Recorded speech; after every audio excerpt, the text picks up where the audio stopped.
Bonjour et bienvenue pour ce rendez-vous hebdomadaire de décryptage de l'actualité économique et géopolitique. Et aujourd'hui, la géopolitique, c'est chez nous.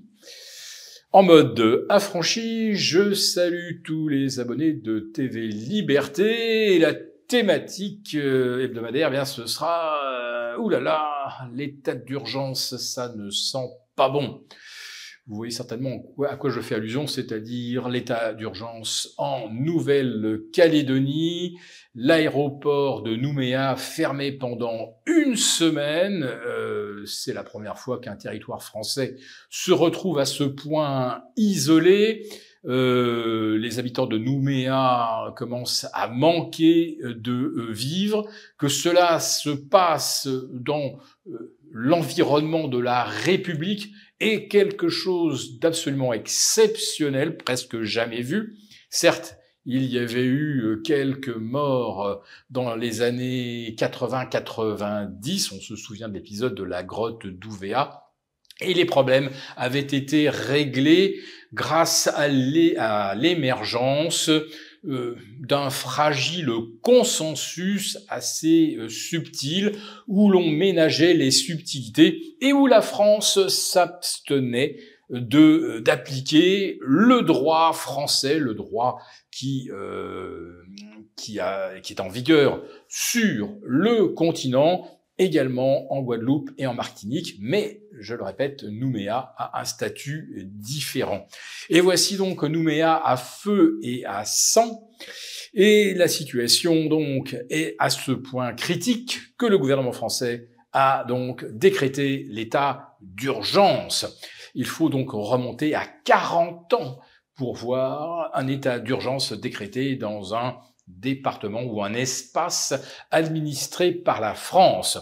Autrement dit, on est en train d'attirer l'attention de toute la presse internationale sur cette situation qui laisse tout le monde bouche bée. Imaginez que cela arrive dans un État américain qui se retrouve d'un seul coup coupé du monde. Imaginez Hawaï, par exemple, en état d'urgence, ça choquerait.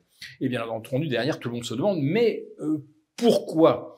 Alors évidemment, le prétexte d'accorder le droit de vote à des gens résidant en Nouvelle-Calédonie depuis 10 ans et qui sont des citoyens français le plus souvent, cela peut paraître découler du simple bon sens et de l'application des lois de la République, sauf que justement, Nouméa a un statut un petit peu à part et jouit d'une grande autonomie, et la paix sociale, la paix qui règne depuis 40 ans, repose effectivement sur ce respect français des accords qui remontent donc aux années de la diplomatie Chirac.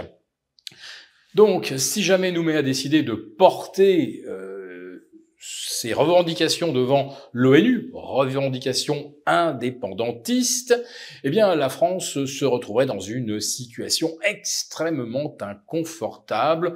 Mais pour l'instant, évidemment, ce sont les Français qui vivent à Nouméa qui sont en situation inconfortable, et même d'ailleurs certains indépendantistes qui ne sont pas du tout derrière les émeutes. Et là, effectivement, l'influence étrangère est probablement avérée.